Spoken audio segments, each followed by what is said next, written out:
Sekretaris Dero, ya, Matakin, yang pada saat ini begitu luar biasa kegiatannya. Salah satunya sedang menyelesaikan penyusunan kitab Tunciu, ya. Nah, ini luar biasa nih beliau, ya. Tugas-tugas juga dari Matakin yang selama ini begitu banyak. Sekarang beliau sedang proses. Sebentar lagi juga Mukernas, ya benar, Mukernas, ya, Musyawarah Kerja Nasional, kemungkinan nanti di bulan Desember. Sebagai ketuanya juga beliau, ya. Jadi kegiatan beliau pada saat ini begitu luar biasa, dari Sekretaris Dero maupun di bidang organisasinya. Banyak hal yang dipercayakan kepada beliau, dikelola langsung, dan pada saat ini pun IDAK ini beliau sebagai seksi acara, ya. Nah, ini suatu hal yang luar biasa. Dalam satu kesatuan proses waktu yang sama begitu banyak hal yang dilakukan, ya. Dan dia juga pada saat ini sebagai sarjana komputer, ya. Ini luar biasa untuk Unsur Urip. Kita beri tepuk tangan untuk beliau pada saat ini. Untuk sipil lebih lanjutnya mungkin nanti beliau akan lebih menjelaskan supaya detailnya. Untuk itu pada Unsur Urip kami persilakan.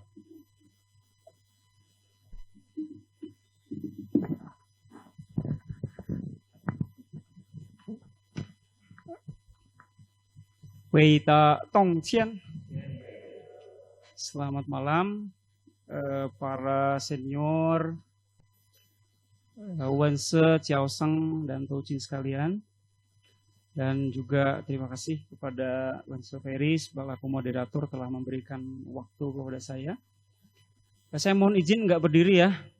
Saya duduk saja ikut gayanya Wense Yudi.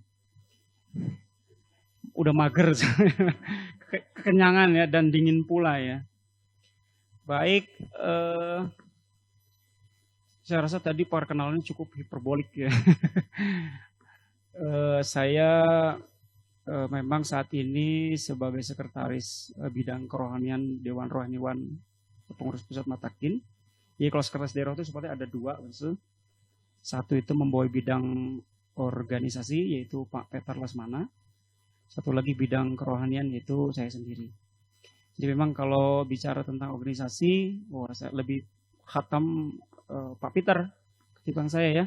Jadi saya tuh sekarang ini cukup jadi pesuruh aja ya, tukang disuruh oleh ketum gitu ya. Unsur Urip ada ini nih buku, mohon dicek gitu ya. Minta masukan. Kemudian Unsur Urip ini ada permintaan ini nih, surat doa. Unsur Urip ya kayak gitulah urusannya, urusan kerohanian lah ya. Bicara tentang pengalaman pastinya Unsur Ferry dan senior sendiri lebih hebat dari saya lah ya. Kebetulan memang karena keadaan saja ya, dan amanah dari para orang tua yang menjadikan saya sebagai pembantu-pembantu mereka lah ya.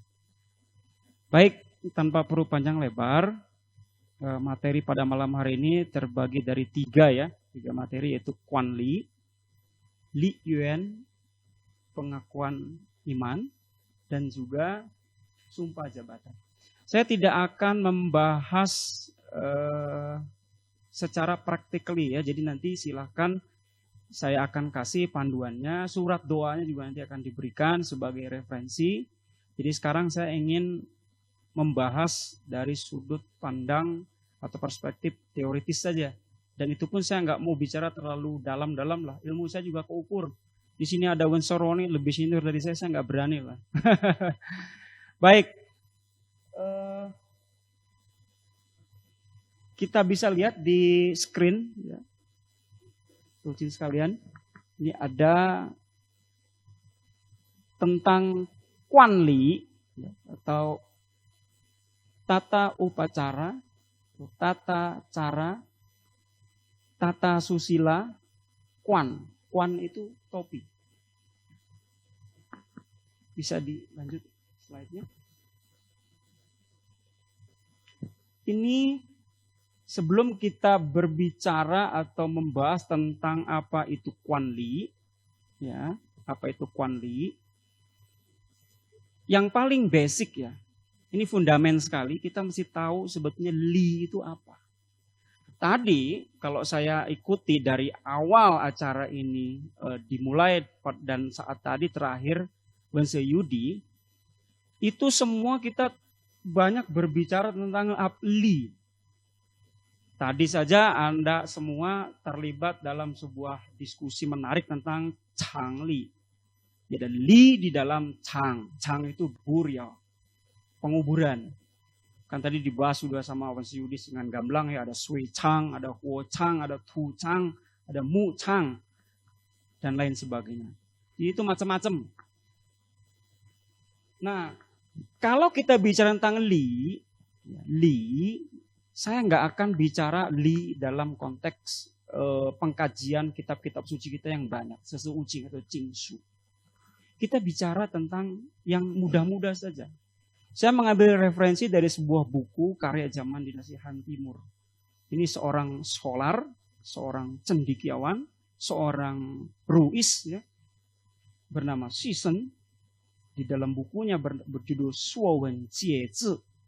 Ini adalah buku atau kitab tentang ensiklopedia huruf pertama di dunia. Ya. Jadi menerangkan tentang arti-arti dari huruf-huruf yang ada di dalam huruf-huruf Mandarin ya, Hanzi.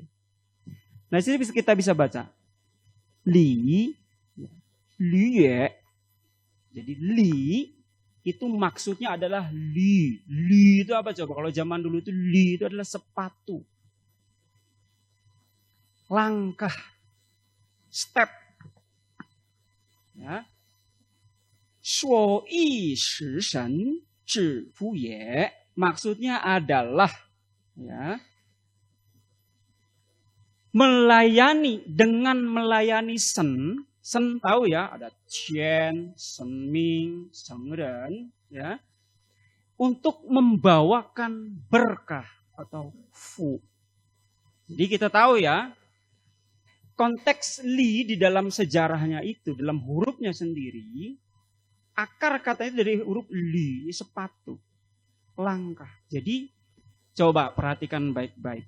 Saat Anda semua melaksanakan li, melakukan tata upacara, yang paling diatur itu apanya? Tata laksananya. Bagaimana kita berjalan, bagaimana kita melangkah, bagaimana kita akan mengambil sesuatu, bagaimana kita akan menghormat sesuatu. Itu li. Ya. Maka dikatakan zhongshi zhongli itu cuman penjabaran tambahan saja ya. Jadi huruf li itu terbentuk dari komponen huruf shi. Shi ya, shi itu ada pointer gak? Sorry. Laser pointer. Sorry Pak Andi. Sese.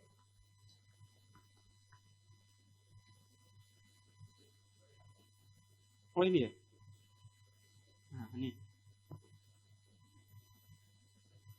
Shi itu apa nih, lihat ya huruf. Atas ini garis, ya, ada bawah 3 garis vertikal. Ini maksudnya tuh yang atas ini melambangkan langit yang bukan sekedar langit. Langit di atas langit. Ada sesuatu di atas sana.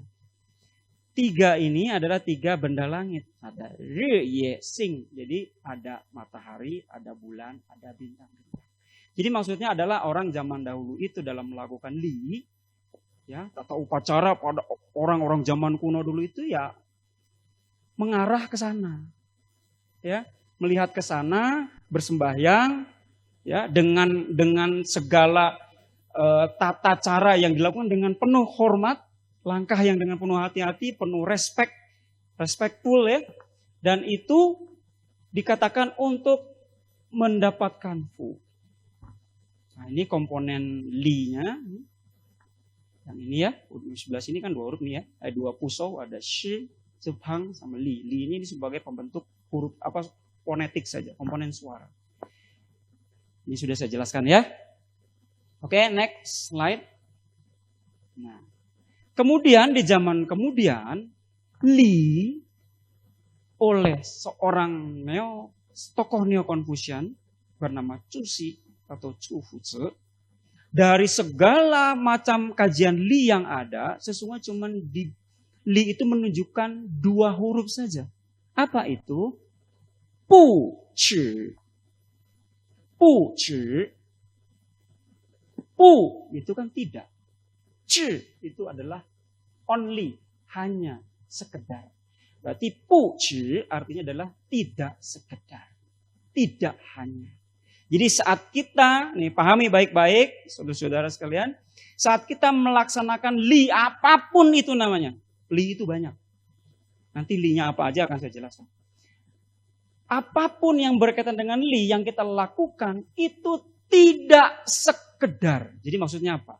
Saat kita sembahyang, membakar dupa, itu ada li-nya nggak? Ada kan? Maka dikatakan saat kita menyulut dupa, tidak sekedar menyulut dupa. Jadi kalau cuma sekedar menyulut dupa, ya bisa aja dong, ngapain aja terserah. Gayanya sambil satu tangan di kantong, satu pegang dupa, sulut. Ya. Atau misalkan dalam interaksi sosial, hubungan kemanusiaan, kita kalau bertamu ada li-nya nggak? Saat kita datang ke rumah orang ada li-nya? Ada. Maka saat kita melakukan itu, kita tidak sekedar datang atau bertamu ke rumah orang. Kalau boleh sembarangan, kita bisa dobrak itu pintu, bisa kita maki-maki itu tuan rumahnya. Betul? Benar apa betul?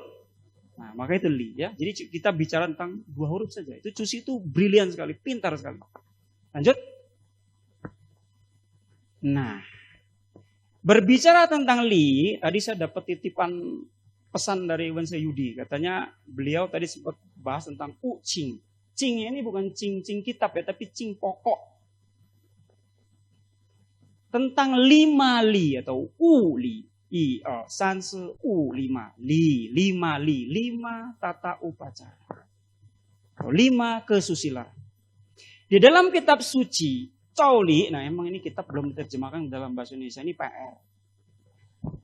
Jadi kita tuh kalau misalkan komit ya, umat Konghucu itu komit, ayo kita semua harus terpanggil. Saya juga nggak ada basic belajar Chongwon itu dulu. Belajar sih sekitar 2 tahun tapi basic sekali.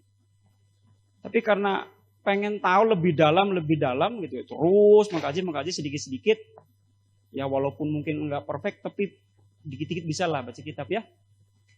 Cauli ya, kitab Cauli. Wah ini Chongwonnya nggak ada, sorry belum saya masukin. Cauli atau Chou itu dinasti Cauli itu kesusilaan, tata susila. Berarti tata susila dinasti Chou. Ini belum ditranslate. Belum ada terjemahan bahasa Indonesianya. Karena kalau sekali lagi saya katakan bahwa kalau kita mau komit pengakuan iman kita yang keberapa? Yang ke-7 dikatakan Cheng Qin Jingsu, sepenuh iman memuliakan Jingsu. Jingsu itu kitab suci agama kita ya. Ada Uqing, ada Sesu. Uqing ada 5, Sijing, Sujing, Lijing. Lijing bukan lici loh ya. Yang sudah ditranslate oleh Tasyese almarhum Cicai-ing, yang sudah ditranslate adalah kitab Lici. 1 dari 3 kitab kesusilaan yang dimiliki oleh Rujiao. Ada 3. Ada Yili, ada Cauli, ada Lici. Nah, di dalam kitab Cauli ya, pada bagian Cuan Quan Cungpo. Nah, Cuan Quan ini kementerian, nah inilah kalau jabarin pasti panjang kali lebar tinggi. Saya nggak mau terlalu dalam ya. Tapi intinya Cuan Quan ini adalah kalau zaman sekarang diartikan kementerian agama. Kementerian ritualnya zaman Chou itu namanya Cuan Quan. Cungpo itu nama menterinya. Istilah gelar untuk menterinya. Jadi kalau sekarang Menag, siapa namanya? Yakut Khalil Qomas. Nah itu Cungpo-nya itu beliau. Ya. Nah di sini dikatakan ya di salah satu ayat di dalam bab Cuan Quan Cungpo ini tertulis bahwa Xiao Cungpo Zi Zhi.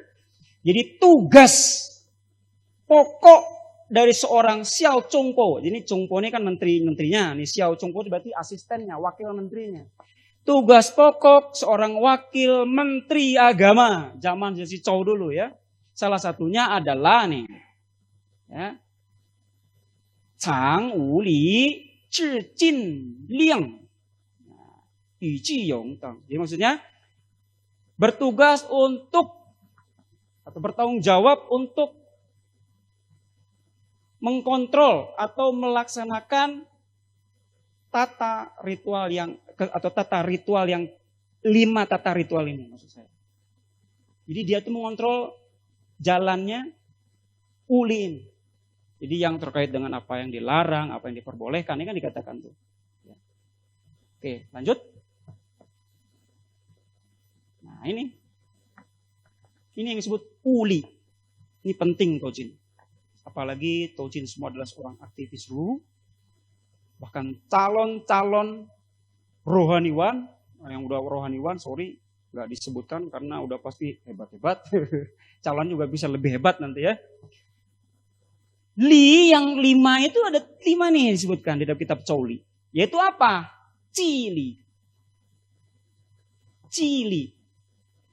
Kalau dalam bahasa Inggrisnya itu dikatakan auspicious rites. Jadi ci itu dalam kitab I Ching terjemahan Tashi Ci Cai Ing, ci itu diartikan rahmat. Jadi katakanlah ini tata ritual yang berkaitan dengan keberkahan, keberuntungan. Apa aja yang ada di dalam sini? Nih biasanya apa? Nih yang kita lakukan sembahyang, cien, keti, senming, benda-benda langit. Orang zaman dulu benda-benda langit disembayangi, makanya jangan heran kan. Salah satu yang kita sembahyang itu apa? Bulan. Itu Chongqiu nyembah, itu sembahyang pada siapa? Bulan arah barat. Xinjia matahari timur. Ilmu Konghucu itu seran ya, jadi maksudnya apa? Ilmu alam ya.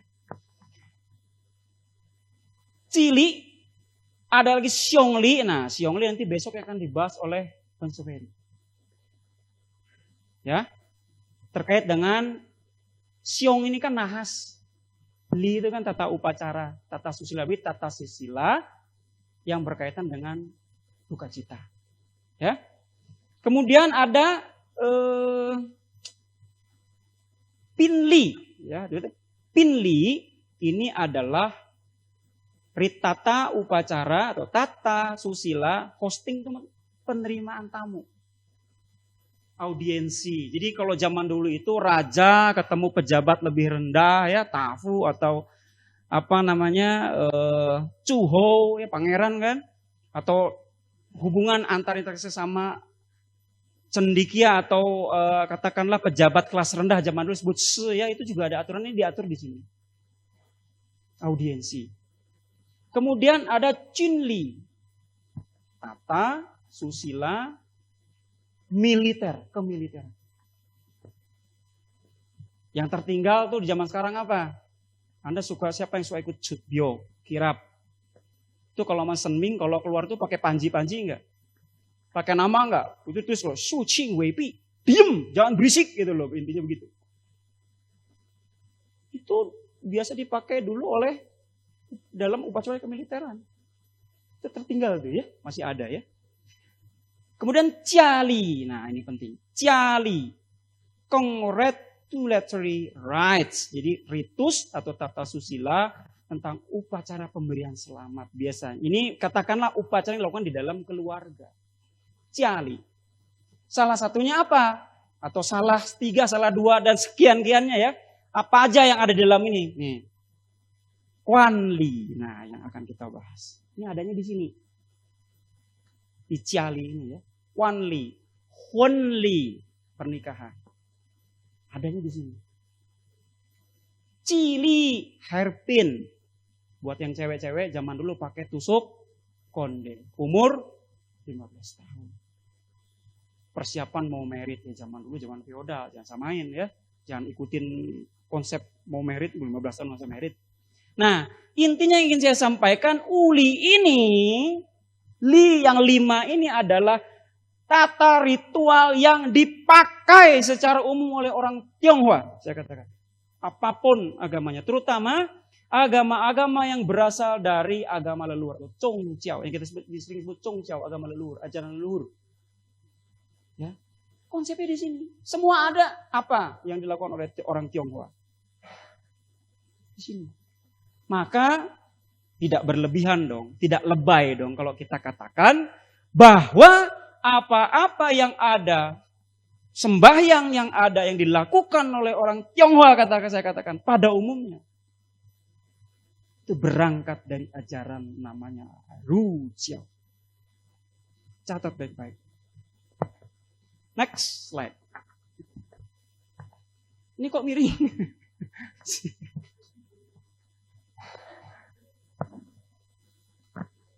Apa? Bentar ya. Nah, di sini dari ritual yang saya jelaskan tadi itu kan tadi zaman kuno kan. Zaman klasik disebutnya. Zaman dinasti Zhou banyaknya ya di kanonisasinya. Nah, di zaman kemudian tepatnya di dinasti Tang atau dinasti Song, ritual-ritual yang ada itu dibuat versi sederhananya. Nah, ini penting ya. Kenapa saya kata ini saya masukkan? Zhuzi Jiali. Zhuzi Jiali itu tata susila keluarganya Zhuzi. Zhuzi itu Zhuzi. Yang tadi saya katakan ya. Bahwa dia adalah seorang tokoh neo-konfusianis zamannya si Song. Zhuzi Jiali. Dalam bukunya, ya, lihat di rangkuman tata susila keluarga Zhuzi, karya zamannya si Song oleh Zhuzi, ada seorang Jesuit dari Prancis. Jesuit tahu ya? Misionaris. Dulu yang datang ke Tiongkok. Nah, dari Prancis namanya Jean-François Coquet. Mengatakan bahwa buku Zhuzi Jiali ini adalah salah satu buku paling terkenal dari akhir kekaisaran China atau Tiongkok. Beliau menulis bahwa buku itu berada di urutan kedua dalam popularitas setelah Analek. Maksudnya itu buku populer lah, nomor 2 setelah Analek pada zaman itu. Dan bukunya bisa ditemukan di hampir tiap rumah-rumah masyarakat Tiongkok pada zaman itu. Jadi bayangkan bagaimana populernya buku Zhuzi Jiali. Saya dikit-dikit lah nanti, ya kita berusaha nanti bareng-bareng ya, kita sempurnakan. Kita terjemahkan, kitab ini juga bagus. Lanjut. Oh lanjut. Tadi kayaknya kedobel. Nah, di dalam Zhuzi Jiali, karena Zhuzi ini menyinggung tentang Jiali, jadi ritual keluarga saja. Nah, dalam buku itu terdiri dalam 5 cuan atau 5 bab. Ada Tongli, tata susila secara umum. Maksudnya itu adalah bab pertama membicarakan tentang lili yang ada di dalam Zhuzi Jiali. Jadi prolognya lah ya, pengenalannya ya secara umum. Kemudian ada Quanli, nah ini tata susila upacara pengenaan topi atau kedewasaan. Kemudian ada Huanli, tata susila pernikahan. Kalau sekarang ini kita umumnya lebih kenal kan Li Yuan, pernikahan. Atau ada juga Sang Tao atau Cio Tao gitu ya.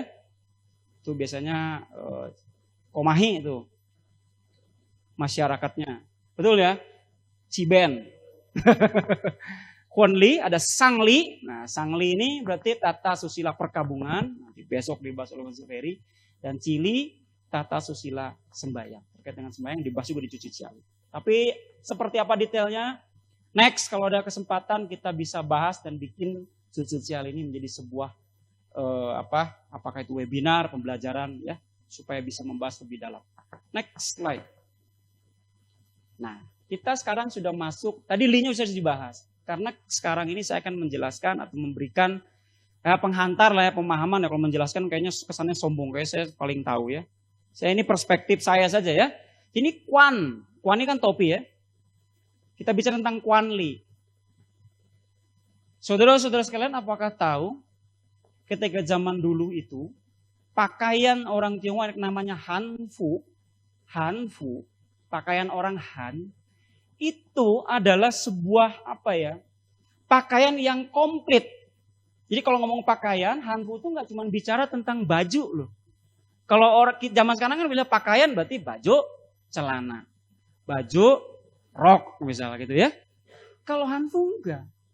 Hanfu itu mulai dari kepala, baju luar, baju dalam, ya, ada ikat pinggang, ada celana, ya, ataupun rok, ada sepatu. Jadi komplit. Itu disebut hanfu. Apa? Ya intinya gitulah ya. Udah saya sensor masih inget aja.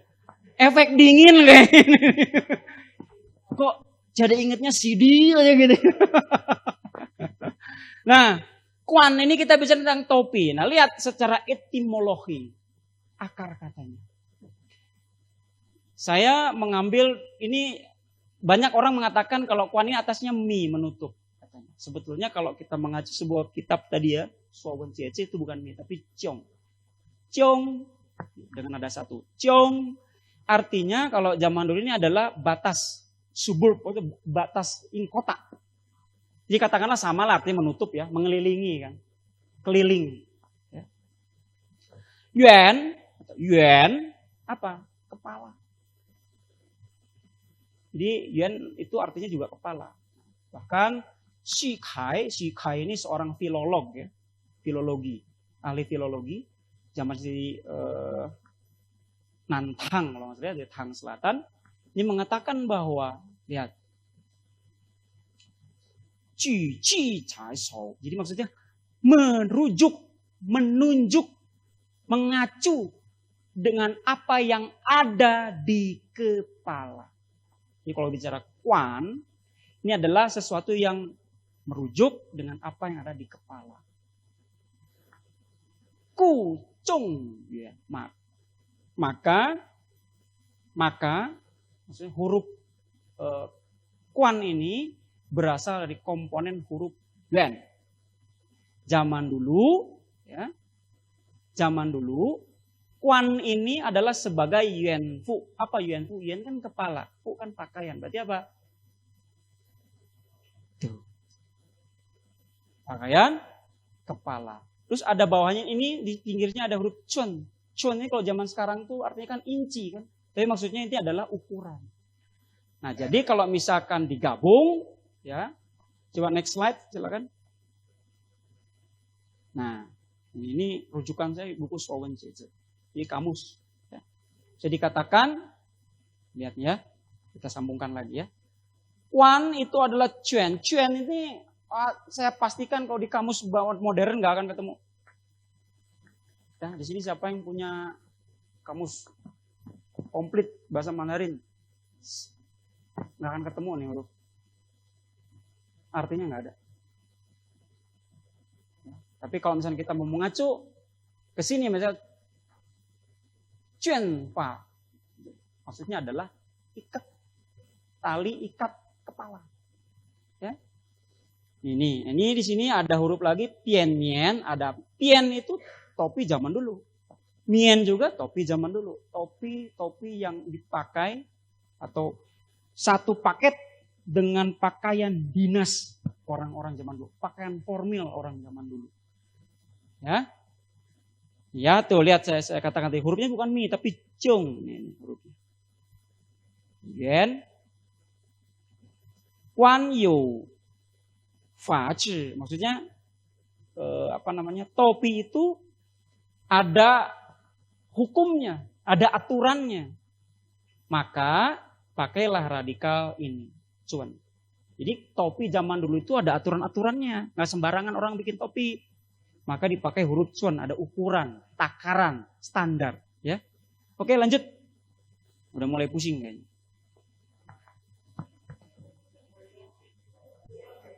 Bagaimana kalau kita selesaikan saja, Pak?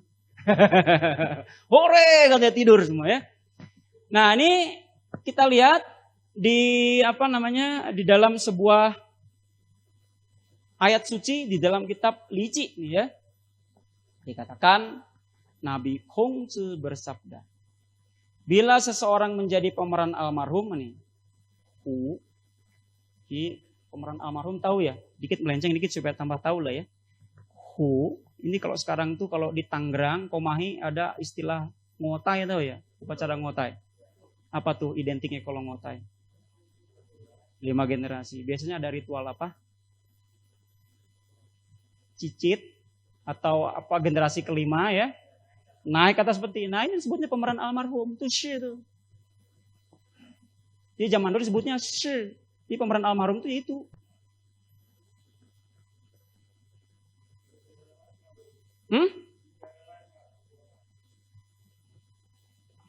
Saya kurang piknik Komahi. Pernah? Nah, Depok ada. Made in Depok ada. Sama ya. Nah ini pemeran almarhum. Ya, jadi kalau seorang menjadi pemeran almarhum dan sudah mengenakan topi petugas yang terbuat dari kulit, nah ini sebutnya pien. Ini yang tadi saya katakan ya kan ada dua topi kan, ada dua nama topi di zaman Zhou itu ada pien, ada mien. Pien dan mien. Pien itu topi, tuh lihat, petugas yang terbuat dari kulit. Nah biasanya memang topi ini dipakai untuk acara-acara yang sifatnya biasa, rutin. Tongcang, rutin. Ya. Nah kemudian ada lagi satu lagi topi namanya mien atau mien. Ini topi pembesar yang berjumlah-jumlah, maksudnya adalah topi yang dipakai saat melakukan upacara-upacara besar. Ya, sembahyang Qian, sembahyang Ti, ya. Sembahyang kalau kaisar itu ada Taizu Miao, misalnya di leluhurnya yang tertinggi ya gitu ya. Itu pakai dia biasanya baju pakai pakaian ya dan komplit dan topinya itu pakai namanya pien. Oke, lanjut. Quanli. Ini istilah Quanli ini adalah upacara pengenaan topi. Saya mengikuti translate sesepuh kita, pendahulu kita. Saya tidak mau mencoba membuat sebuah perdebatan baru. Nggak penting.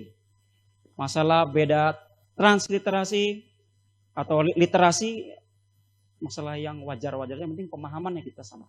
Saya ikuti ini adalah upacara pengenaan topi, memang ada di dalam buku-buku yang dibuat oleh Dero kita, ya dulu. Jadinya hanya ditambahkan yang memasuki masa dewasa untuk anak laki-laki. Kenapa saya katakan anak laki-laki? Karena kita bicaranya Quanli. Kalau cewek itu namanya Cili. Kalau misalnya nanti mau dibahas lagi ya harus ada sesi khusus. Lanjut. Lihat nanti di Lici bab 10, bab Neizi. Ya. 20冠是薛礼.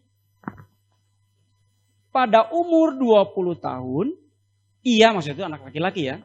Seorang anak laki-laki menerima upacara mengenakan topi dan mulai belajar berbagai tata susila dan boleh mengenakan pakaian dari sutra dan hulu. Jadi di dalam kitab klasik Lici tertulis, lihat, 20 tahun. Ini menjadi sebuah diskursus menarik. Saat dulu Xian Taozi masih ada. Sayang dulu saya belum baca Zhuzi Jiali. Dulu kan pernah juga didak kita diskusi lah ya. Quanli katanya upacara akil balik, dol. Upacara kedewasaan ya. Tapi kenapa Nabi Kongcu menikah di usia 19 tahun? Sedangkan Quanli-nya di umur 20 tahun. Apa Nabi Kongcu belum akil balik? Pernah? Pernah ya? Pernah ya Mas Yudi ya? Mas Yudi ketawa karena dia sering sama sering dengan Xian Taozi. Saya cuma 1,5 tahun sama beliau. Kalau Mas Yudi itu mungkin belasan tahun kali ya. Kalau saya cuma 1,5 tahun. Dan saya belum belajar Zhuzi Jiali. Next slide. Nanti akan ada jawabannya. Nah. Ini adalah sebuah penggalan kalimat di dalam buku Zhuzi Jiali pada bab 2 tentang Quanli. Ini pembukaannya, nanti silakan baca. Kalau punya googling aja lah, adalah tulis Zhuzi Jiali, nanti keluar tuh. Ya, lihat Zhongwen. Nanzi, anak laki-laki. Nian Shi Wu, umur 15. Zi sampai 20. Jie ke Quan, boleh menerima upacara Quanli. Jadi sebetulnya 20 itu, kalau ini persepsi saya ya, nanti silakan. Mungkin nanti Novi atau siapa nanti di besok-besok punya kajian lain, silakan. Tapi menurut kitab Zhuzi Jiali dikatakan 15 sampai 20. Berarti 20 itu sudah paling maksimal. Batas paling tuir. Oke. Umur jicap 20. Jadi dengan kata lain, menurut saya, Kongzi melakukan Wanli sebelum usia 19 tahun. Kenapa demikian? Anda tahu Nabi Kongzi seperti apa hidupnya? 3 tahun sudah jadi anak yatim, betul ya? Sekolah susah sekali. Dihina-dina, miskin. Saat orang-orang 15 tahun itu orang sekolah, 17 udah DO, udah keluar harus kerja. Jadi bisa dikatakan sebelum umur 19 tahun, Kongzi itu sudah mandiri sebagai pribadi. Ya, next slide. Ini versi urip. Ingat ya, jangan yahin aja. Bener nggak ya? Cari nanti. Ini versi urip. Nah, setelah upacara pengenaan topi, Yikuan, ya, jadi setelah upacara pengenaan topi, anak itu menerima nama aliasnya. Chi. Jadi setelah menerima upacara Wanli, dia punya nama dewasa. Ingat, Nabi kita, Nabi Kongzi, nama kecil, nama lahirnya siapa? Qiu. Itu nama kecilnya tuh. Jadi nama pemberian orang tua tuh. Nama dewasanya Chongni.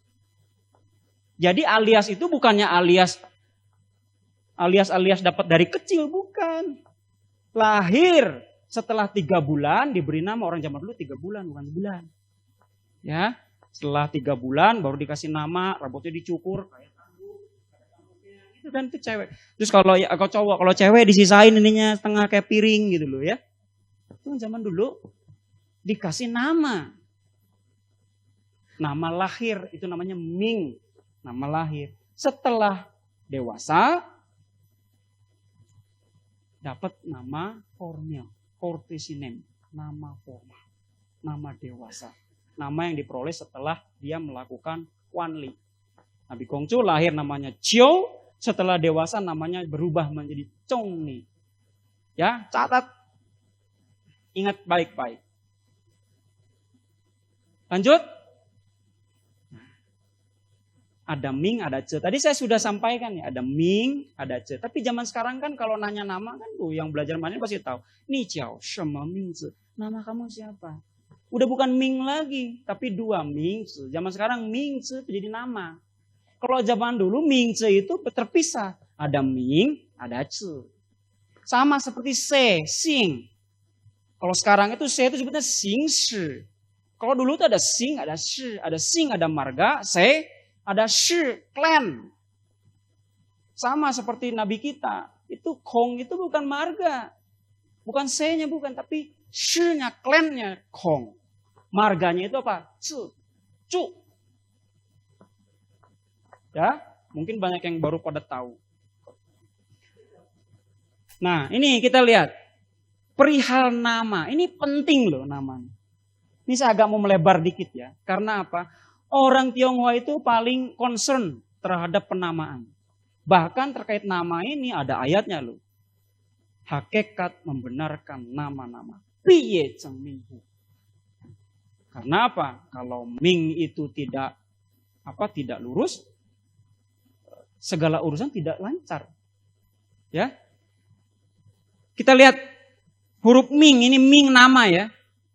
Nama. Ini ada dari huruf Si, malam, gelap, Kou, mulut. Jadi nama itu secara historis zaman dulu karena kalau misalkan dalam keadaan gelap kayak malam hari, zaman dulu kan belum ada lampu, belum ada petromak gitu ya. Jadi kalau malam orang nggak kelihatan, Orang bisa mengenali dengan cara apa? Manggil. Rip. Woi. Nah, jadi tahu. Nah, itu fungsi Ming. Tapi sebenarnya secara spiritualitas ini pun punya makna yang dalam. Si ini kan gelap toh. Gelap itu identik dengan apa? Kegelapan. Apa biasanya? Hal-hal yang tidak baik. Sengsara, ya. Nahas. Kan gitu. Kau itu apa? Kau itu ucapan, doa.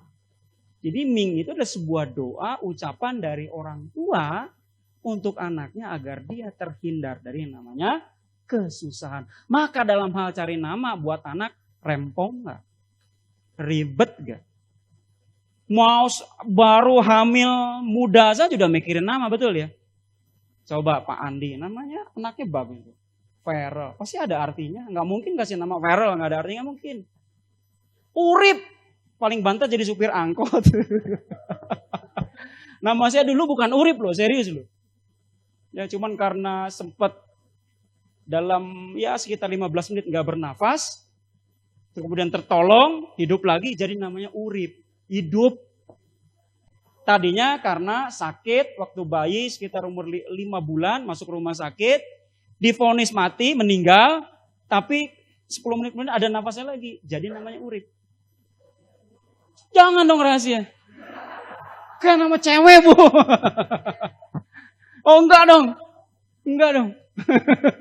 Ya, jadi betul ya. Cari nama itu paling rempong pasti.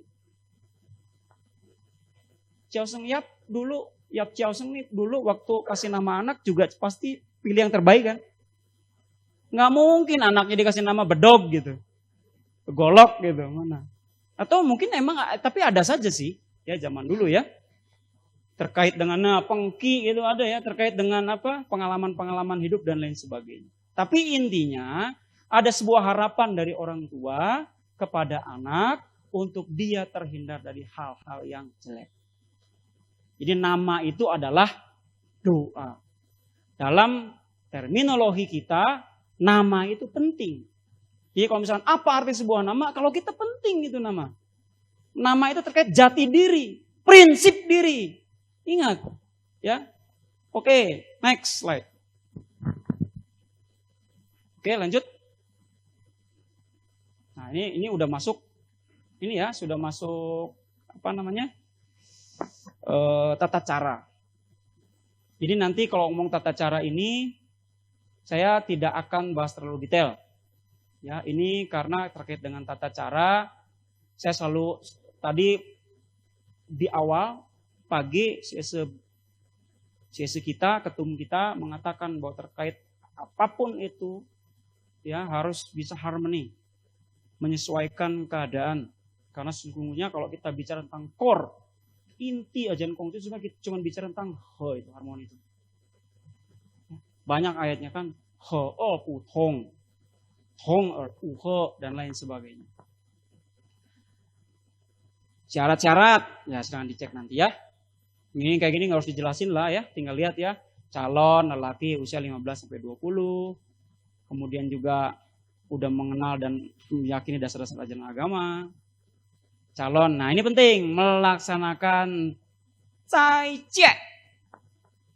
Jadi kalau sekarang tuh istilah populernya zi cai, jia cai. Tapi kalau zaman dulu tuh bukan jia cai tapi cai jie. Ya, cai jie berpuasa atau berpantang. Ya, dan bersuci diri. Mau bahas saja, nggak usah lah. Nanti panjang kali lebar kali tinggi. Ya, tapi intinya cai jie di dalam agama Konghucu tidak ada sangkut pautnya dengan vegetarian.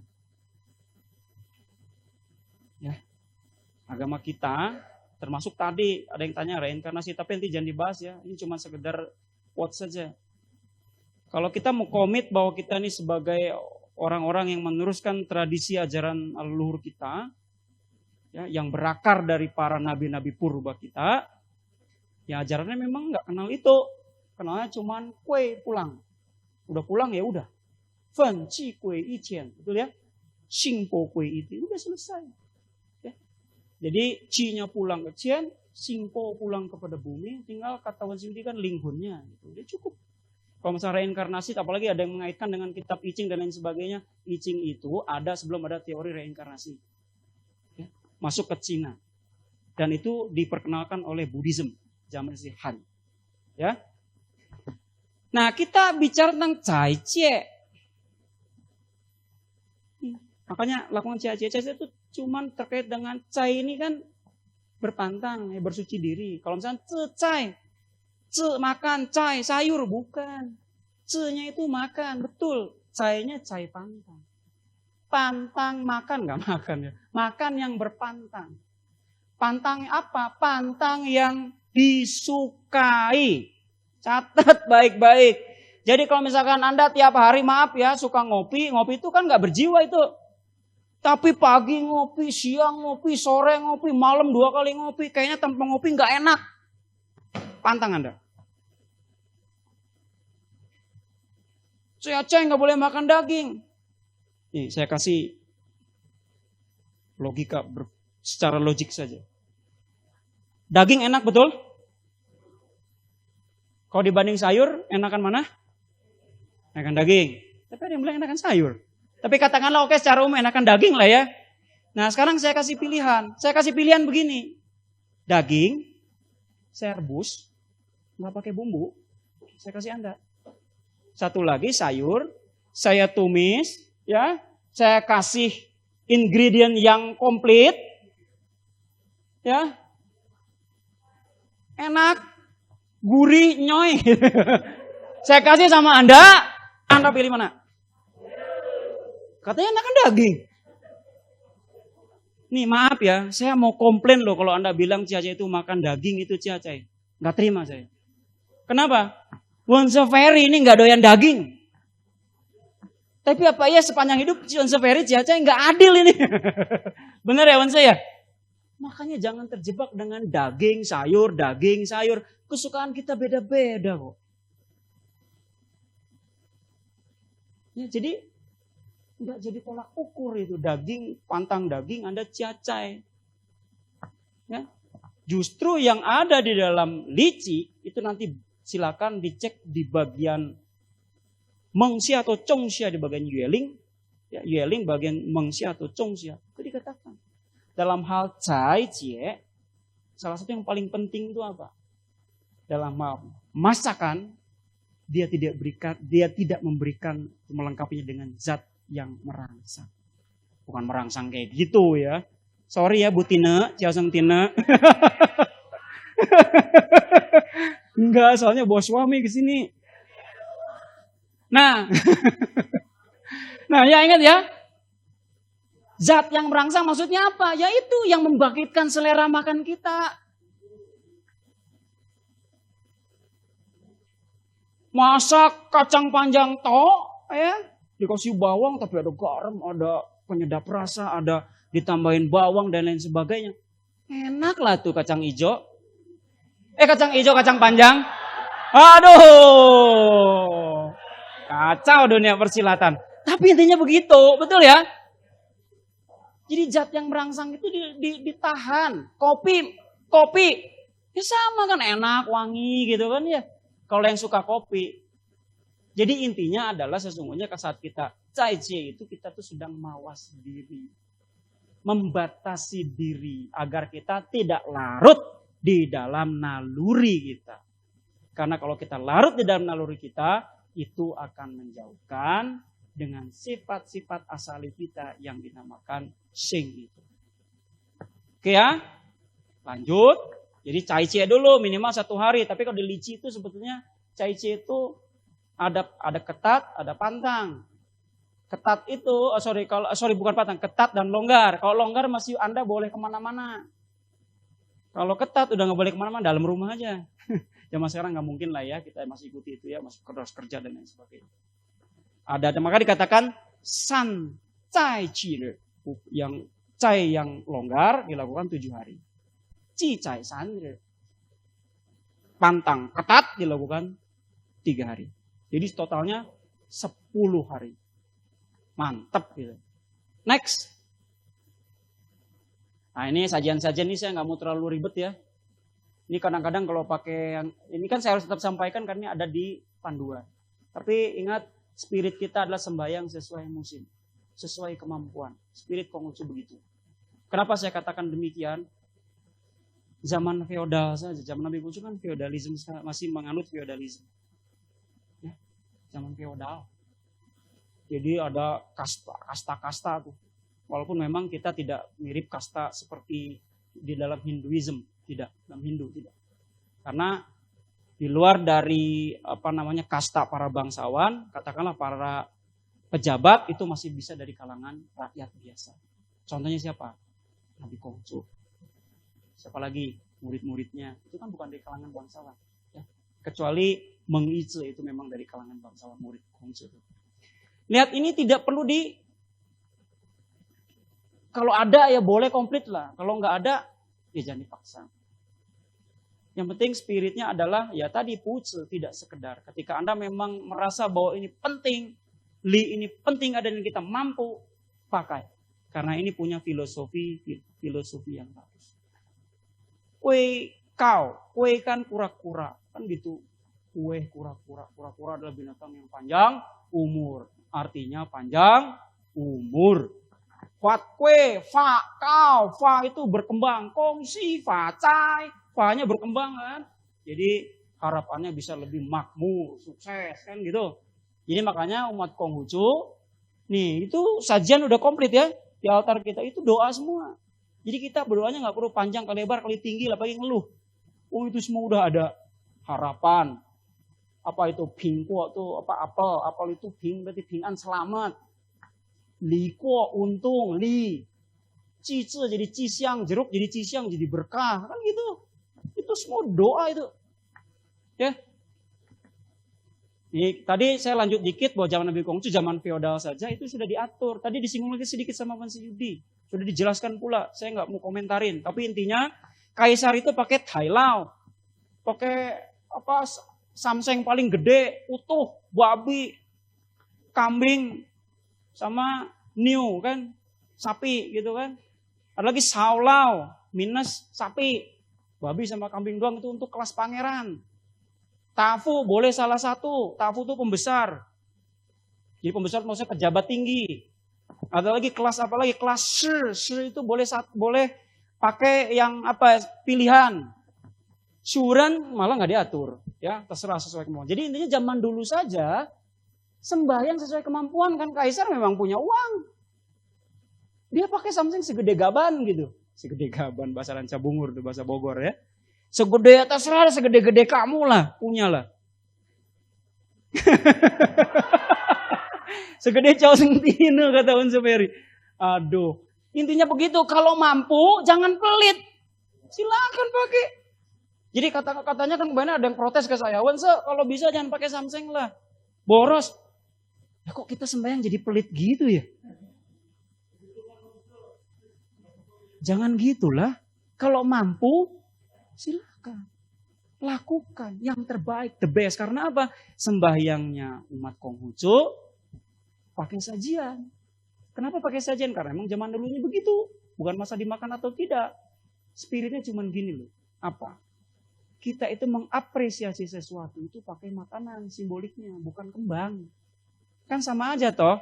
Kalau budaya barat itu pakai bunga. Say it with food. Appreciate it with food. Respect it with flower. Misalnya kalau food tuh makanan ya, berarti itu east ya, timur. Ini udah pusing nih. Ya, kalau misalnya orang barat itu kan appreciate it with flower. Say it with flower. Dulu Ci Aimee sama Ko Hui waktu pacaran I love you, babe. Pakai bunga kan? Coklat, bunga. Itu kan budaya barat. Kalau Konghucu,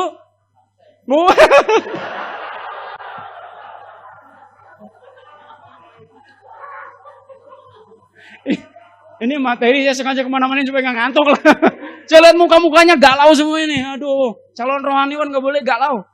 Jadi gini ya, kalau orang Tionghoa pada umumnya, atau umat Konghucu khususnya, jadi kalau mengapresiasi itu dengan makanan. Kalau pacaran udah bukan tembaknya dengan bunga dong. Ajak dinner. Ci Aimee pilih dinner apa pilih bunga? Hah? dua-duanya. Itu namanya serakah ya. Kan kalau Tionghoa begitu. Ya, ini bukan masalah dimakan atau sampai sama yang kita objek yang kita puja, bukan.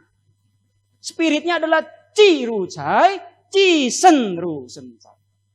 Sembahyang kepada leluhur, hayati dia cai ada di hadapan kita. Cisen, sembahyang kepada sen, hormati dia bahwa hormati dan seolah-olah bahwa sen itu pun juga hadir.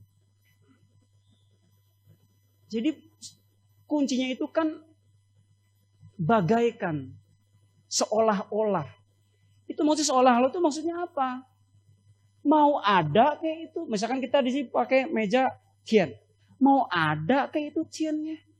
Mau nggak ada kayak itu ciannya. Kita tetap hormat sembahyang. Bukan masalah sampai ke sono. Anda sih di sini kebaktian, misalnya yang kebaktian di Tasik jam berapa sih Aimi? Tiap jam 5 sore tiap hari Minggu. Di sini siapa lagi yang kebaktian jam 5 sore tiap hari Minggu? Ada? Katakanlah Depok deh ya, misalkan Depok juga sama jam 5. Tasik sembahyang, kebaktian, kedapan altar Nabi Kongcu. Depok juga sama di waktu yang sama sembahyang pada Nabi Kongcu. Masalahnya Nabi Kongcunya hadir di mana? Pilih. Ayo, kalau Anda semua mikir bahwa itu ada hadir. Tidak. Hakikatnya dikatakan bersembahyang pada saat sembahyang pada leluhur, hayatilah bahwa leluhur itu hadir. Begitupun juga saat kita sembahyang kepada sen. Sen itu bisa tien, bisa senming, bisa sengren, bisa nabi ya. Rasakan bosen itu juga ada. Itu bukan masalah dia hadir atau tidak. Tapi kitanya sebagai subjek pelaku ritual harus melakukannya dengan sungguh-sungguh. Intinya begitu. Ya. Next aja. Ini sajian sudah.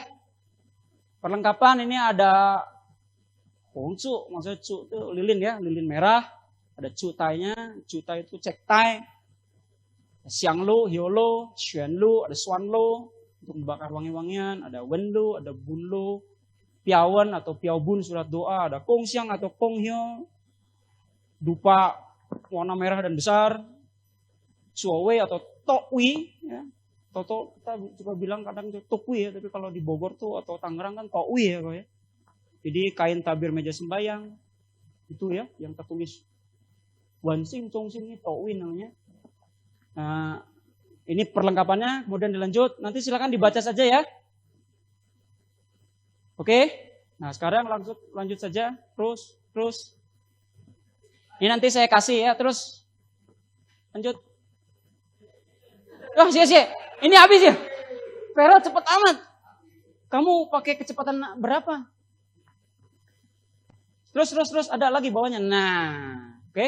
Kuanli tadi sudah. Ingat ya. Nanti kalau mau minta slide-nya juga boleh. Ini kita sekarang bicara tentang li. Apa?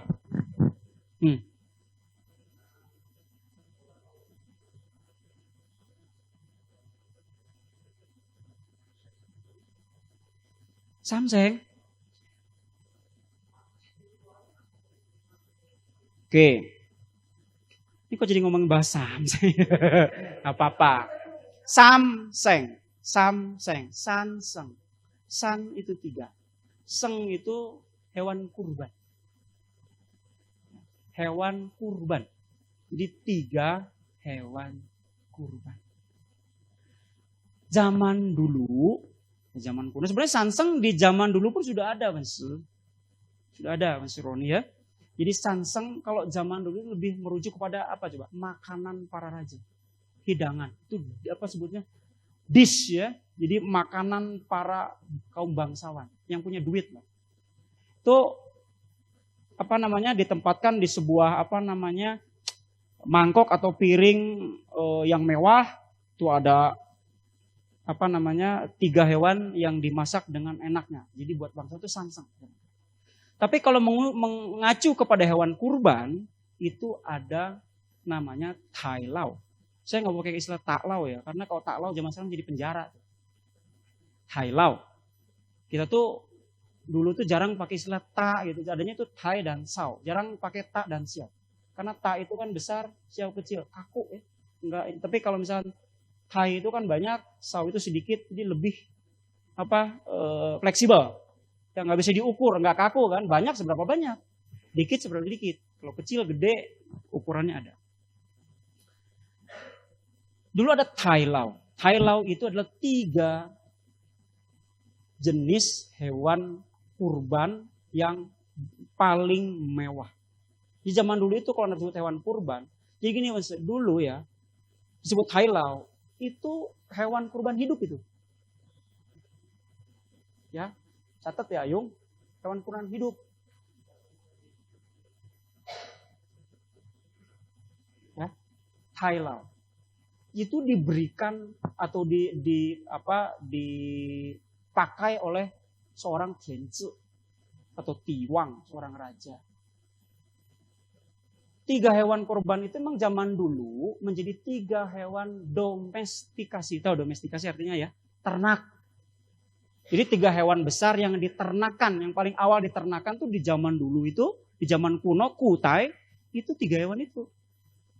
Yang gede-gede. Babi. Ngomong jangan kenceng kok Mahi, nanti saya kesinggung ya. Babi, nio itu ada cattle, sapi, kerbau, sejenis itulah ya. Dan kambing. Kenapa itu dipakai oleh raja? Karena memang itu hanya bisa diberikan oleh seorang raja pada zaman itu. Mahal. Uang kereta aja pakai sapi kok. Yang disebut tatsu itu pakai sapi itu kereta. Ta itu besar, ci itu kereta sapi. Itu dulu zaman dulu kan dipakai alat transportasi. Belum ada Lamborghini zaman dulu. Ya. Jadi mahal.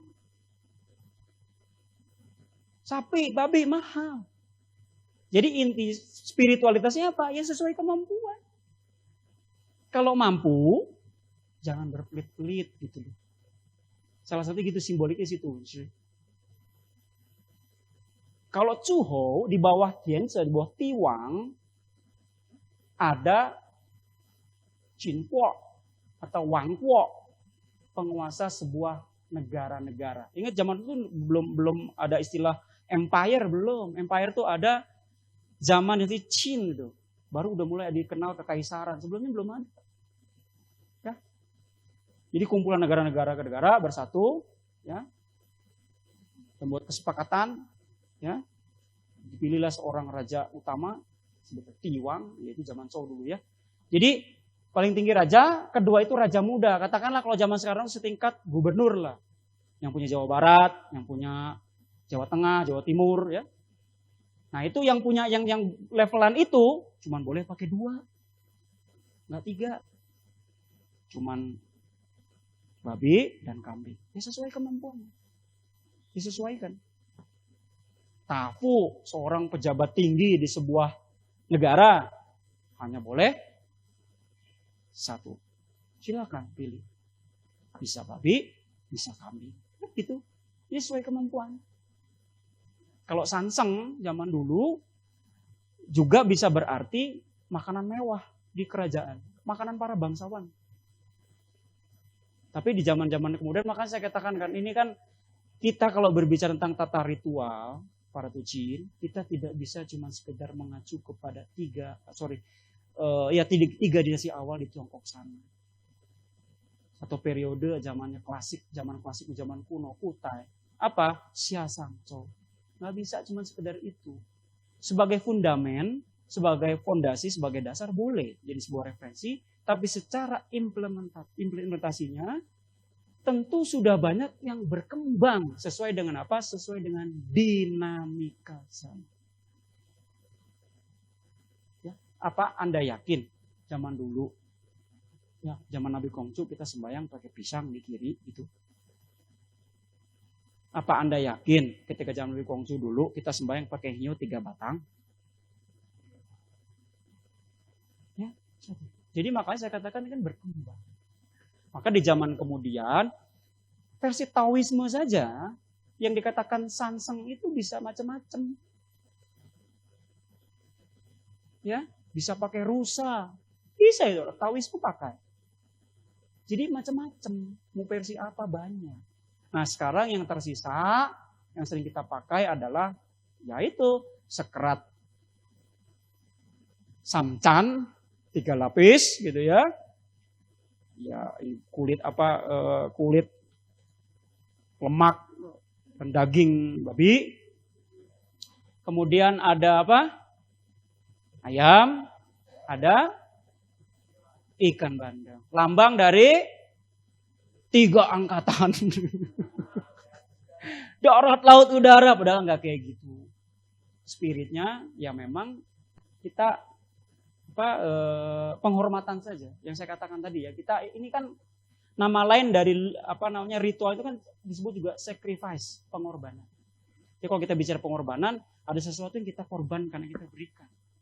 Ya salah satunya sanseng itu. Saya nggak mau bilang itu 3 angkatan ya. Angkatan perang. Udah bisa? Lanjut ya. Saya waktu berapa lama lagi? Pak moderator? Enggak, jangan dong. Ngantuk. Nah, kita sekarang bicara tentang Li Yuan. Anda kalau cari di kitab apapun Li Yuan nggak akan ketemu. Kalau Kuan Li ada.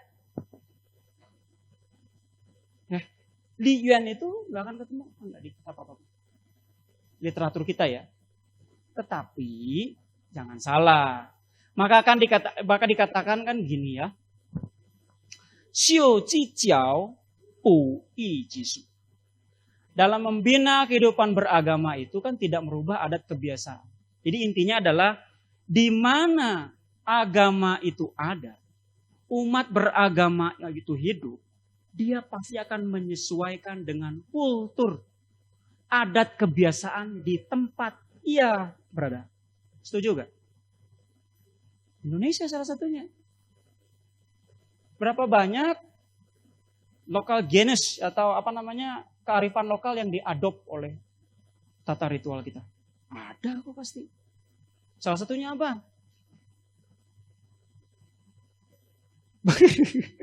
Bakar menyan sama aja dengan bakar hiu, Pak. Misal apa? Kalau di saya tuh ada istilahnya 7 hari, peringatan 7 hari atau 3 hari. Budaya lokal juga pengenal itu. Ya, jadi sudah banyaklah terpengaruh dengan budaya lokal. Nah, termasuk juga dengan istilah lian. Kenapa lian ini perlu? Ya karena apa? Karena Ruciao di Indonesia positioningnya adalah sebuah agama. Dan kedudukannya sama dengan 5 agama yang paling banyak dianut oleh masyarakat Indonesia pada umum. Ya. Oleh karena demikian, maka perlu ada sebuah, kalau ingat loh, zaman dulu itu apa sih yang nggak diatur? Ya. Agama, kalau mau disebut agama harus diikuti standar pemerintah. Ada apa? Tuhannya. Ada apa? Ada nabinya. Ada apa? Ada tata ibadahnya. Ada umatnya, kan gitu. Maka hal ini pun menjadi sebuah keniscayaan. Tata ritual terkait dengan peneguhan. Saya katakan peneguhan iman umat Konghucu untuk betul-betul yakin gitu ya. Teguh mengimani Ruciao sebagai keyakinan atau jalan hidup. Li berarti berdiri. Yuan bisa sebenarnya wish, harapan. Ya, tapi saya lebih memilih kata ini ikrar.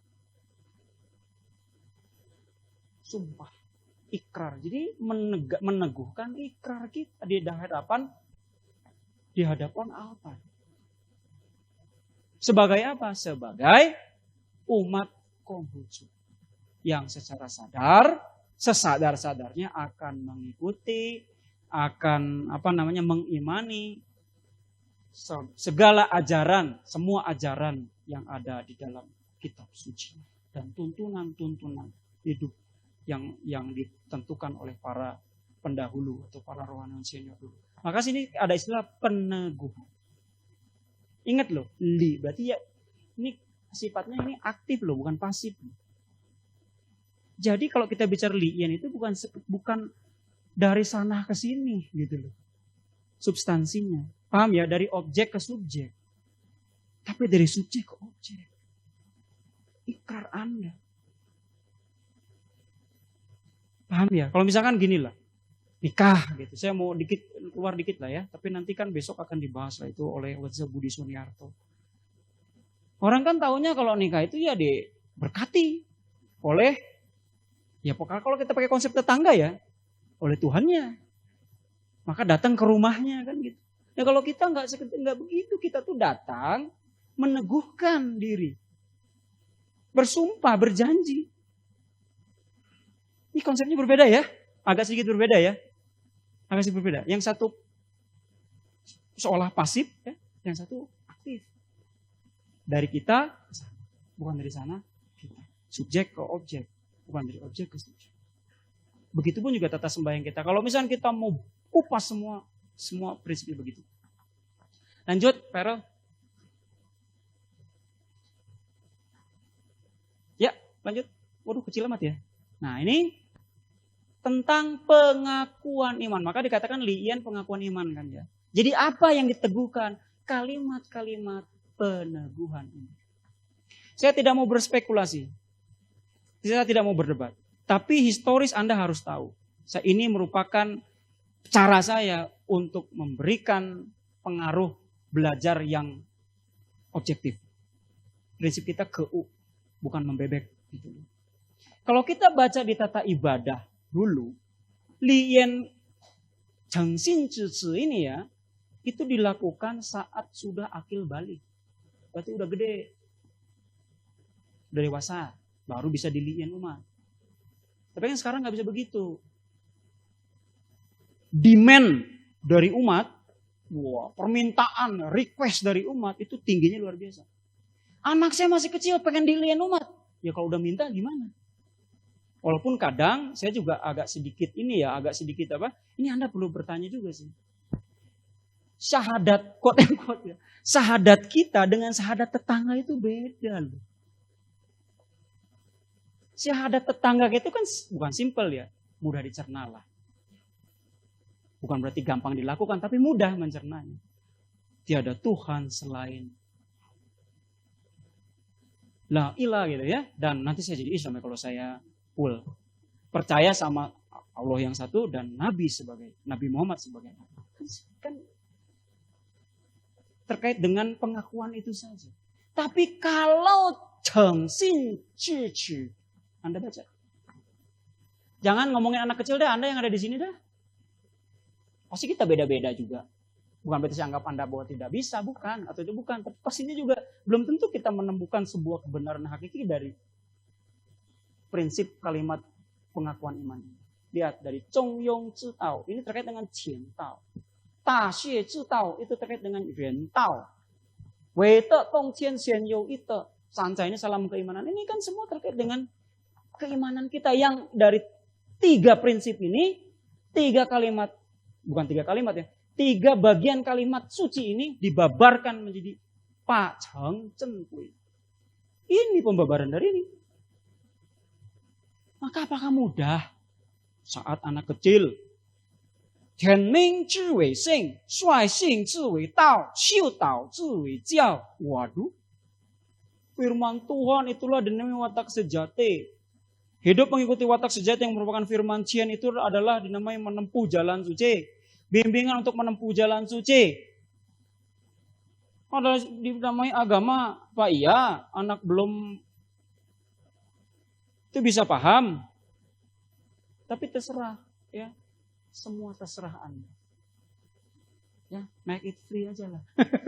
Wong kalau udah request gimana? Karena di panduan sekarang pun katanya semua umur boleh. Saya tidak mau berspekulatif, saya tidak mau memperdebatkan ini, tapi Anda harus tahu secara historis. Sekarang ini boleh segala usia. Kalau zaman dulu di tata ibadah yang lama di Deroh zamannya atas Yesus itu kalau nggak salah di akil, ada keterangan akil balik.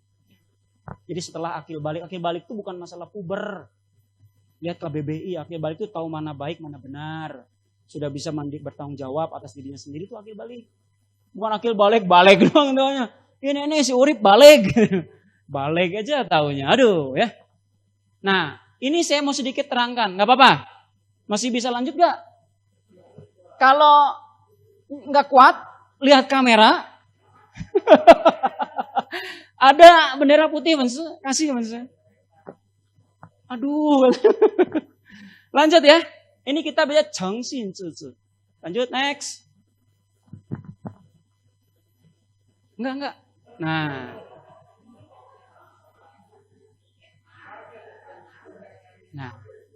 Ini kalau kita bicara 정신自治, itu sebetulnya adalah konsep jalan suci yang akan membuat diri kita itu semakin lama itu semakin besar.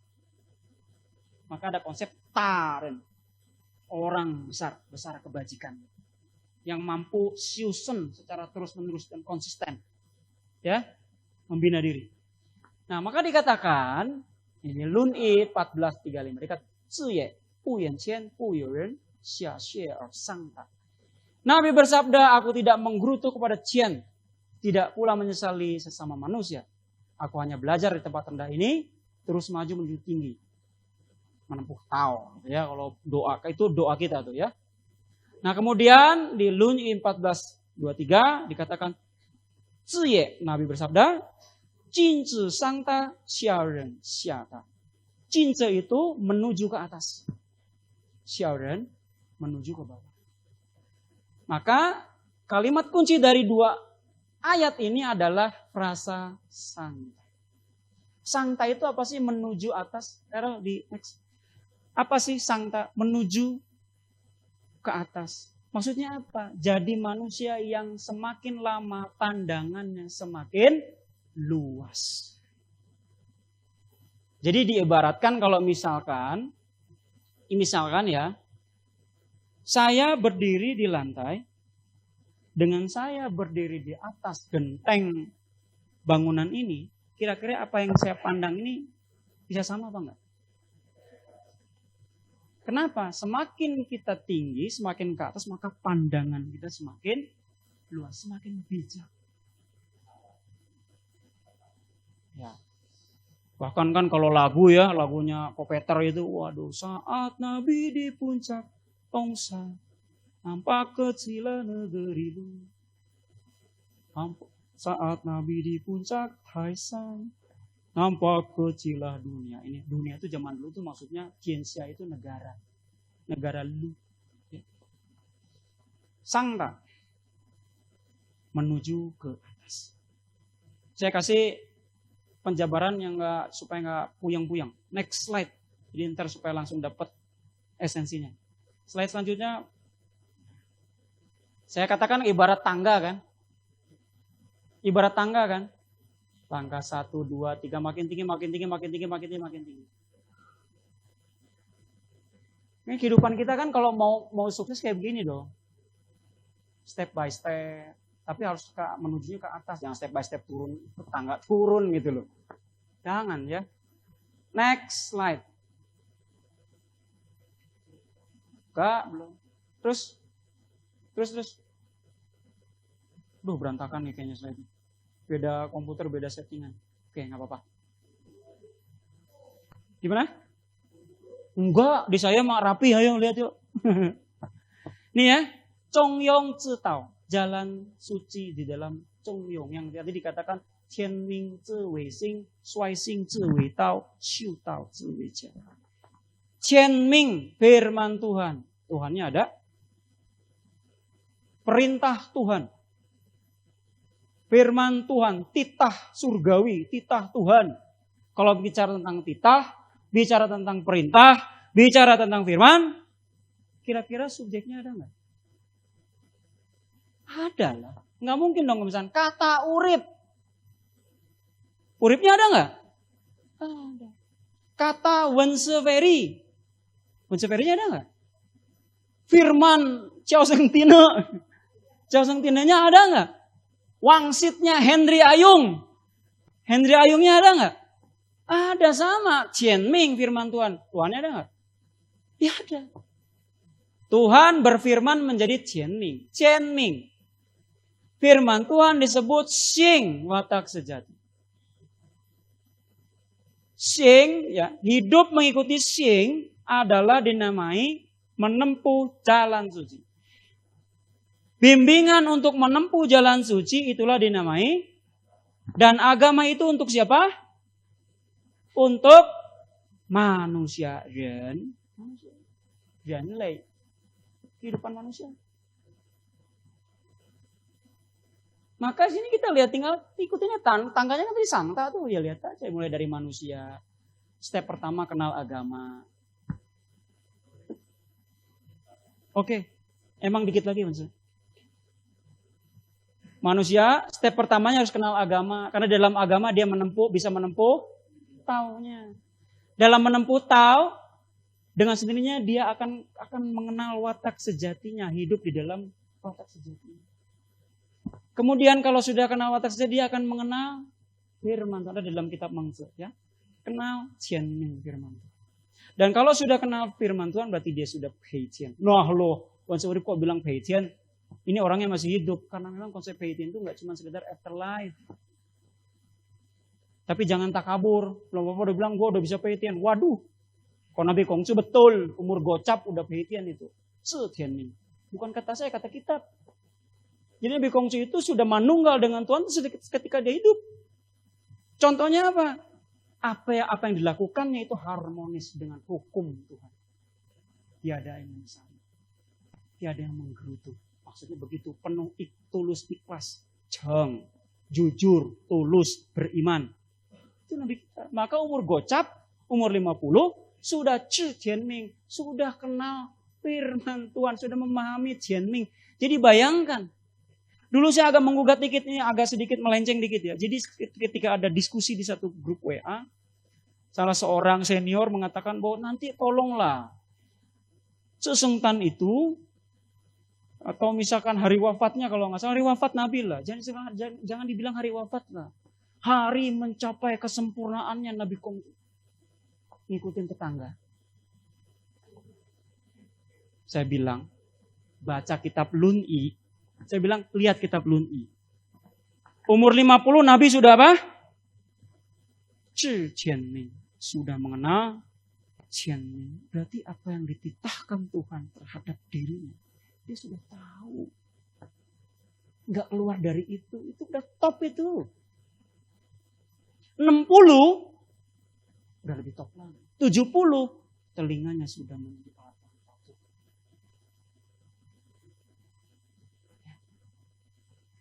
Jadi bayangkan, Kongsu itu masih hidup sudah begitu. Maka di Chongyong dikatakan yang mencapai puncak iman atau puncak nabi. Dia itu sudah Pei Qian Ti. Manunggal dengan Qian Ti. Hebat. Ya. Nah ini Chongyong konsepnya. Makanya Chongyong bicara tentang Tian Tao, jalan ke Tuhan. Ya, next slide. Tinggal 2 slide lagi. Lihat, ini juga sama. Hafal tuh kitab Tasye. Makanya kan gini loh, nanti makanya dites, uji. Yang di Lian pengakuan iman. Apalagi di sini udah banyak yang di Lian kan. Hafal enggak kalimatnya? Aduh lupa, berarti enggak sah. Kalimat syahadatnya lupa. Weiru, ru palsu. Imitasi KW. Oke ya. Ini lihat. 大学之道，大学之道，在明明德，在亲民才子义之上。Manusia pertama-tama harus kenal jalan suci di dalam tasye. Karena di dalam jalan suci tasye itu kita akan dibimbing untuk menggemilangkan kebajikan yang bercahaya. Apa itu kebajikan yang bercahaya? Kalau punya bukunya Cusi, Sesu Cangci itu ya, di kitab di bagian tasye cicunya itu nanti bisa dibaca pengantar Cusi. Mingte itu adalah merupakan kebajikan yang tercerahkan. Dia bersumber langsung dari Tuhan. dan tidak akan pernah tertutupi oleh kekotoran batin. Jadi maksudnya prinsip kesadaran, bibit-bibit kesadaran seorang manusia itu namanya mingte. Jadi dia tuh walaupun ya katakanlah kita menjadi orang yang nggak benar sekalipun, yang utau, yang ingkar dari jalan suci, mingte ini nggak akan hilang. Ya paling cuma tertutupi, ya, tersamar-samar. Ini konsepnya konsep udah spiritualis, makanya saya bilang Tasye katanya nggak ngomong spiritual, ini spiritual, tapi jangan ngomong kesurupan spiritualnya. Kalau ngomong bahas kesurupan jangan bahas ru, bahasnya Shenxue, Neo Taoism. Tapi jangan salah, tokoh-tokoh seperti Wang Pi, Panku itu seorang ru. Nanti kapan makanya ru itu bukan cuma sesu ucing makanya. Ya. Jadi ada nggak kesurupan? Ya ada. Eksorsisme ya itu ada. Kalau bahkan di Chun Xiu Fan Lu-nya karya Tong Chung Su, wah kamu belajar bisa. Ya. Memberhentikan hujan aja bisa. Iya betul. Kalau naik mobil supaya kehujanan. Ini udah tahu duluan loh, baru mau ngejebak sih. Tapi memang ada ritual ci berhenti, i memberhentikan hujan itu ada. Itu bukan kata saya ya, ada di Chun Xiu Fan Lu, karyanya Tong Chung Su zaman dinasti Han. Kitab Chun Xiu Fan Lu. Nah, setelah kita bisa menjadi orang yang menggembilangkan kebajikan tercerahkan, menjadi orang yang betul sadar, yang baik, yes.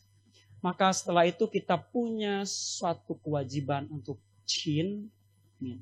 Jadi sebagai umat Konghucu, yang pertama, jadi makanya jangan membalikan prinsip. Menebalkan yang tipis, menipiskan yang harus tebal. Kan Tasye bilang begitu. Jadi maksudnya prinsip utamanya yang pokoknya adalah benerin diri sendiri dulu. Jadi nggak ada itu orang yang bisa benerin orang lain kalau diri sendirinya bengkok. Nggak ada. Kalau diri sendiri bener nggak usah ngomong, diturutin. Cesuai iceng, sukan uceng. Kalau diri sendiri sudah lurus, siapa yang tidak berani berbuat lurus? Teladan, prinsipnya keteladanan. Maka setelah bisa itu, maka selanjutnya kita punya tugas juga namanya Chin, mengasihi rakyat atau sesama manusia. Rakyat itu maksudnya rakyat itu bukan rakyat tapi Tianmin, rakyat Tuhan, sesama manusia. Jadi kalau kita sudah bisa menjadi teladan buat orang, ajarin orang untuk bisa jadi juga seperti kita. Kalau Anda berkemampuan, punya knowledge yang bagus, punya ilmu yang banyak, wawasan yang bagus, kasih sama orang, jangan pelit sama ilmu. Kalau Anda jadi pengusaha yang sukses, jadi orang yang hebat, jangan buat diri sendiri, bantu orang lain juga. Cili, early, dan ciita, altare. Diri sendiri mau maju, bantu orang maju. Jadi jangan bangga kita sekarang kalau punya, maaf ya, rumahnya bagus gitu, tapi kita kontribusi terhadap masyarakatnya nggak ada. Atau misalkan kita bangga punya rumah yang bagus, tapi ada saudara kita, ada anaknya nggak bisa sekolah, tapi nggak bisa kita bantu. Cuman ngomong, kasihan. Saya nggak mau pakai kata itu, Ci, banyak yang sakit hati katanya. Ya emang begitu kan, betul ya? Cuman bisa bilang kasihan, ada umat sesama kita nih dalam lithang, sesama umat, ada berapa minggu nggak datang kebaktian karena sakit. Paling ngomong doang, kenapa sih dia nggak ke lithang? Sakit, emang belum dibawa ke dokter? Kasih duitnya. Itu Chinmin.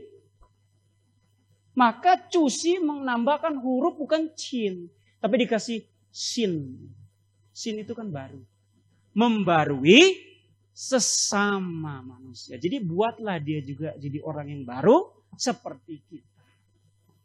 Bantu. Itu hakikat Ren kan seperti itu. Itu hakikat kemanusiaan, beri cinta kasih. Nah kemudian sampai mana? Sampai puncak kebaikan. Maksudnya dilakukan semaksimal mungkin sesuai dengan predikasi atau kedudukan Anda sebagai apa. Berhentilah pada titik itu. Kalau Anda menjadi seorang pengusaha, semampu Anda sebagai seorang pengusaha, lakukan yang terbaik. Kalau Anda berhenti sebagai seorang, maaf ya, karyawan dengan levelan manajer, dengan gaji misalnya cap gotiau tiap bulan, bantu orang atau tetangga, saudara kita dengan kemampuan yang Anda miliki. Itu hakikatnya susah. Maka dengan demikian kita sudah ada di dalam prinsip hukum Tuhan. Dan ini adalah jalan kemanusiaan kita. Tadi jalan ketuhanan, ini jalan kemanusiaan. Nah kemudian lanjut, ini terakhir slide-nya. Nah, dengan tadi kan seperti anak tangga kan ya. Menapaki anak tangga dari paling bawah sampai ke atas. Bagaimana cara menapaki itu? Tadi sudah, sebenarnya ini makanya senada ya dengan disampaikan oleh ketum ya. Bahwa prinsipnya dengan kunci apa kita bisa menaiki tangga-tangga itu? Dengan kebajikan. Wei te tong qian. Ini sifatnya aktif loh. Wei te tong qian. Hanya kebajikan. Menggerakkan. Ingat loh. Menggerakkan. Menggetarkan. Qian. Bukan cuma berkenan. Tapi menggerakkan. Jadi maksudnya dengan kebajikan. Tuhan akan tergugah untuk memberikan pertolongan. Itu maksudnya. Ya bisa dikatakan kebajikan Tuhan berkenan lah ya. Tapi bahasanya kan lebih dramatis lagi kalau menggerakkan, menggetarkan. Karena ini kan berangkat dari kisahnya Nabi I, menasihati I Agung, saat I Agung itu membantai kaum Sanmiao, ya, suku barbarian yang tidak mau tunduk terhadap kekuasaannya Xiai, udah capek hati Xiai-nya, I Agungnya udah capek hati, udahlah saya bantai saja ini orang-orang. Kita habisin aja. I mengatakan, Wei te tong xian, wu yuan fu jie. Ini lengkapnya ya, wu yuan fu jie. Man zao xuan, qian shou yi, shi nai qian tao. Hafal? Hanya kebajikan yang bisa menggerakkan, menggetarkan atau berkenan kepada Tuhan. Wu yuan fu jie. Tiada jarak jauh yang tidak terjangkau. Jadi tidak sesuatu yang tidak bisa diraih begitu loh. Man sun, sombong, man itu penuh kan, sombong mengundang rugi. Qian, rendah hati, menerima I berkah. Shinai, qian tao, demikianlah jalan suci Tuhan. Hafalin itu komplit tuh. Dengan menceritakan apa? I itu menceritakan kisah keteladanan, kisah berbaktinya Sun kepada papa atau orang tuanya. Anda tahu ya, Sun itu kan mau dibunuh ya.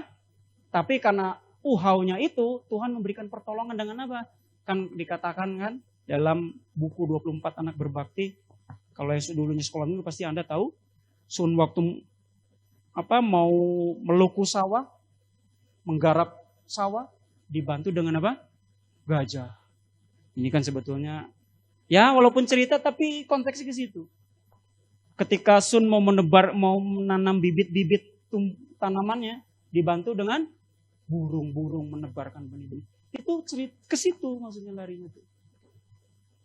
Jadi dengan kebajikan kita, Tuhan memberikan pertolongan. Jadi jangan takut. Dia bukan cuma kebajikan Tuhan berkenan. Justru dengan kebajikan Tuhan memberikan pertolongan. Itu yang lebih maknanya itu lebih dalam lagi ya. Xian you itu tuh maksudnya sungguh miliki yang satu itu kebajikan. Tapi sebenarnya secara literal artinya xian itu mari bersama-sama miliki kebajikan yang esa. Kebajikan yang murni. Bukan kebajikan yang mendua. Meniga kan ada di ayatnya tuh. Jadi kebajikan yang mendua meniga itu yang palsu. Buat bajik tapi ada intensi, ada maunya. Contohlah Tuhan. Ya, memberikan segala sesuatu rahmatnya tanpa intensi, tanpa ada sedikit pun untuk menguntungkan dirinya, kan gitu intinya. Nggak kayak kita. Minta tolong, lu bisa kasih apa buat gua? Gitu. Gua kemarin udah tolong lu. Makanya saya paling malas minta tolong sama orang begitu. Kalau lagi hubungannya baik, orang bisa lupa, nggak apa-apa. Kan kita mah hopeng, teman baik gitu ya. Kita saudara lah, kita sama-sama tonghuju. Giran udah kesal, benci. Dulu lu gua tolong. Itu bukan kebajikan yang murni namanya. Ya, kebajikannya nggak murni. Jadi kebajikan yang murni itu yang seperti itu. Berangkat dari ketulusan, kejujuran. Nah kemudian nanti ada sumpah jabatan. Sumpah jabatan nanti saya kasih itu bahannya sudah ada di panitia dan juga tadi saya sudah kopikan ke laptopnya operator. Saya akhiri pemaparan saya. Salam kebajikan. Wei ta tong qian. Santai. Terima kasih. Waktu saya kembalikan kepada moderator. Mas. Baik, terima kasih.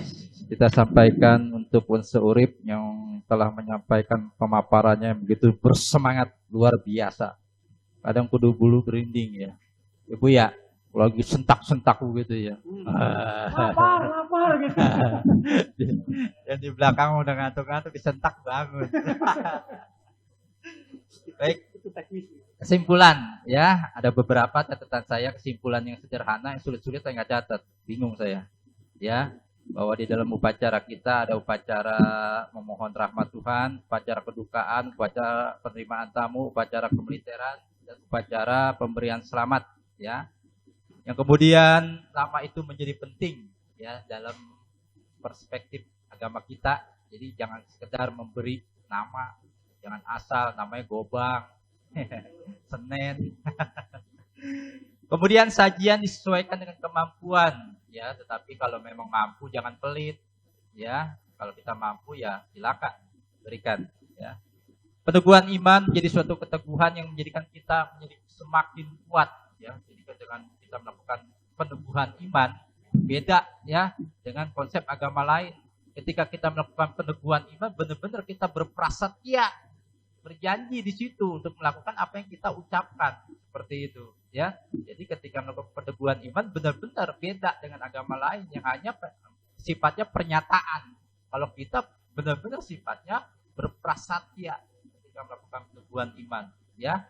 Ya itu saja yang saya sampaikan. Semoga apa yang dipaparkan Unse Urip pada malam hari ini memberikan gambaran yang luas bagi wawasan kita ya. Membuat kita lebih semangat lagi dalam belajar agama Konghucu. Bahwa agama Konghucu itu luar biasa. Semakin kita gali, semakin luar biasa. Ya, jadi harapan cita-cita kita untuk mempelajari agama Konghucu lebih banyak lagi. Semoga tercapai dalam kehidupan kita semua. Sanjay. Akhir kata saya ucapkan terima kasih pada Unse Urip, terima kasih pada seluruh peserta yang mengikuti dengan antusias pada malam hari ini, dan sebentar lagi akan ditutup dengan doa ya. Ya, setelah ini doa ya. Saya juga yang mimpin. Double bener job saya. Komisi gede.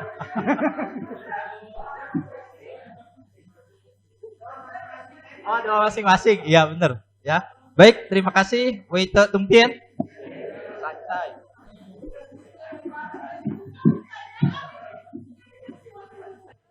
Baik, Bapak Ibu, baik peserta online maupun offline, kita cukupkan sampai saat ini ya jam 9.15 dan kita nanti ketemu lagi besok jam 8. Ya, baik peserta online dan offline, besok standby lagi jam 8.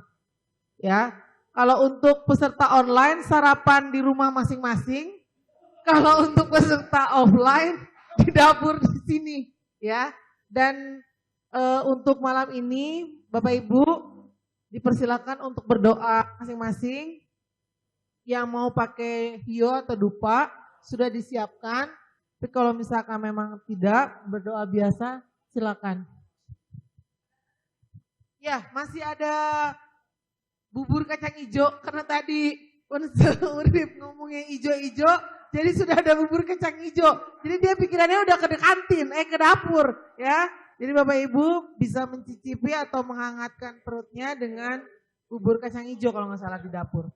Terima kasih atas kehadirannya pada hari ini. Tetap jaga kesehatan, tetap prokes, istirahat yang cukup ya Bapak Ibu. Jangan ngobrol dulu banyak-banyak karena masih ada 2 hari untuk mengikuti pelatihan ini.